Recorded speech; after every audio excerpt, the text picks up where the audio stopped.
manusia.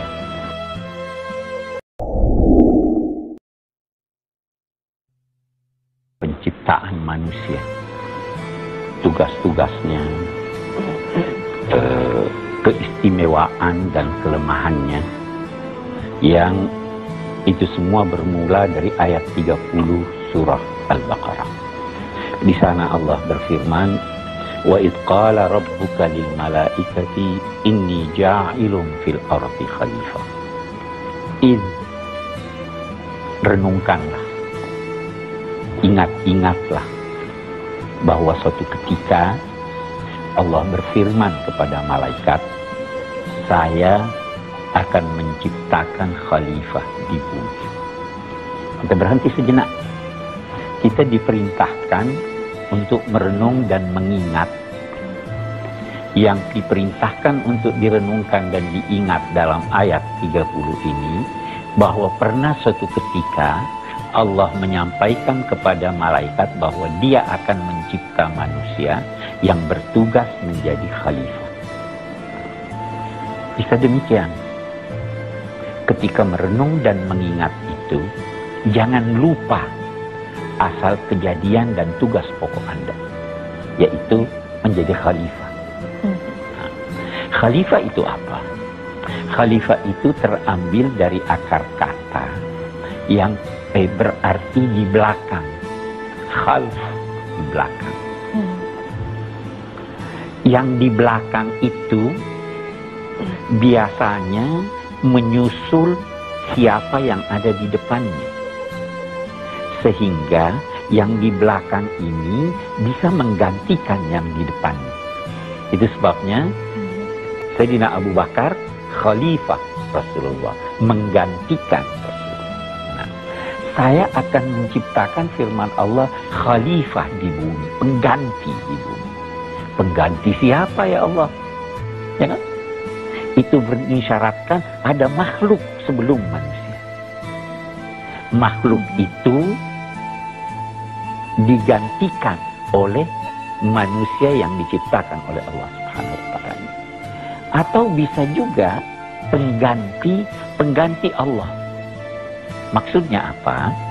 Allah menghendaki untuk memakmurkan bumi ini, tapi dia tidak mau kerja sendiri.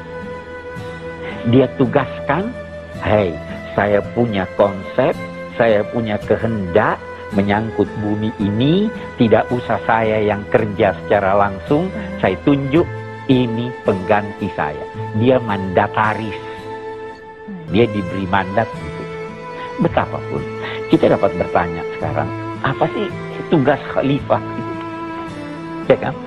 Nah, khalifah begini, secara singkatnya khalifah adalah seseorang atau satu kelompok yang ditugasi memelihara, membina, mengantar sesuatu menuju tujuan penciptaan sesuatu itu. Kalau saya bertugas, katakanlah memelihara kursi ini, maka saya harus memeliharanya, membersihkannya, supaya dia dapat berfungsi sesuai tujuan dia diciptakan. Buat apa dia diciptakan? Tuh, diduduki. Supaya orang duduk. Kalau ada kotoran, saya harus bersihkan. Kalau ada paku, saya harus ambil. Kalau dia rusak, saya harus perbaiki. Nah, bumi ini diciptakan Allah sedemikian rupa. Ada fungsi yang diharapkan dari bumi. Laut diciptakan Allah. Untuk apa? Supaya ada kapal berlayar, supaya diambil ikannya, supaya digunakan mutiaranya. Ini khalifah, manusia ini bertugas untuk itu. Manusia, anak cucu diciptakan Allah untuk apa? Oh, untuk dididik, untuk mengabdi, untuk ini. Kita bertujuan menyangkut pemeliharaannya. Itu sebabnya, beberapa episode yang lalu saya pernah katakan begini. Tidaklah sejalan dengan konsep kekhalifahan orang yang menyembelih anak ayam.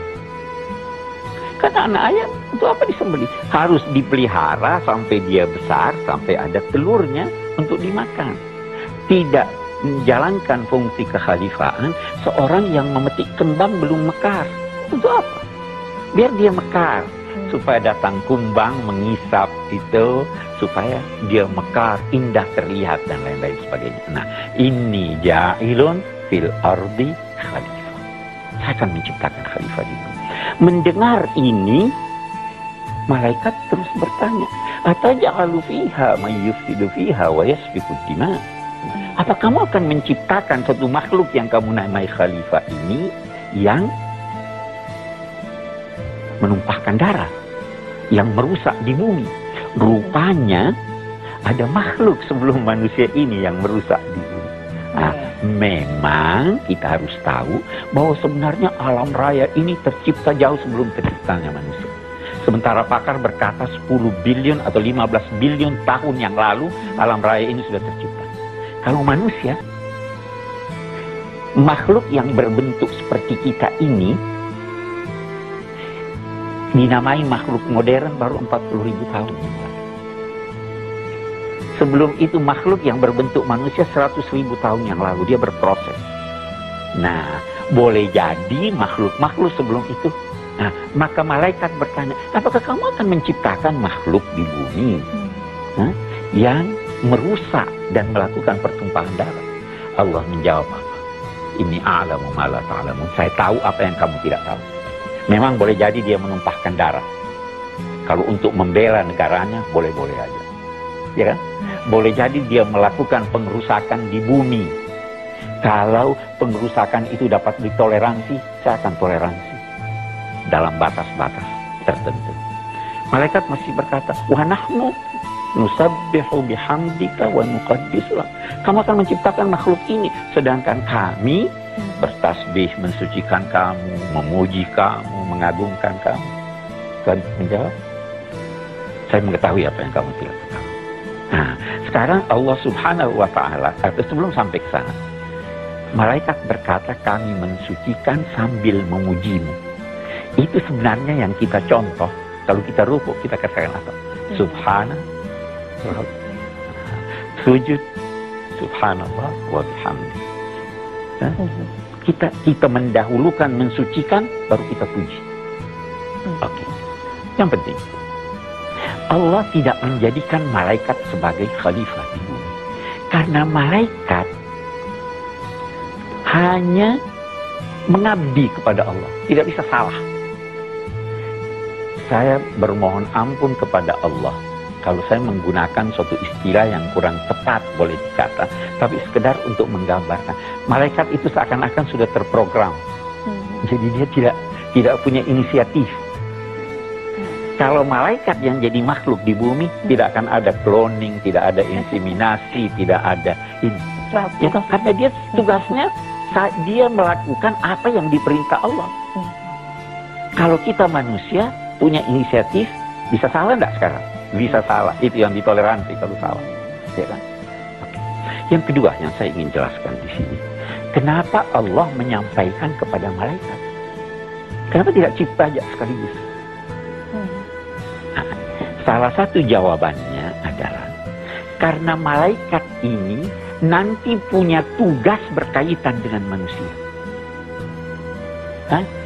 Malaikat itu tugasnya menyampaikan antara lain wahyu-wahyu Tuhan kepada manusia. Malaikat itu punya tugas mencatat amal. Ya toh? Malaikat itu punya tugas membagi rezeki. Malaikat itu punya tugas terhadap manusia mencabut nyawanya. Banyak tugas-tugasnya. Nah, malaikat-malaikat inilah yang akan bertugas nanti. Itulah yang disampaikan pada kamu ini akan saya beri tugas. Saya akan ciptakan makhluk di bumi.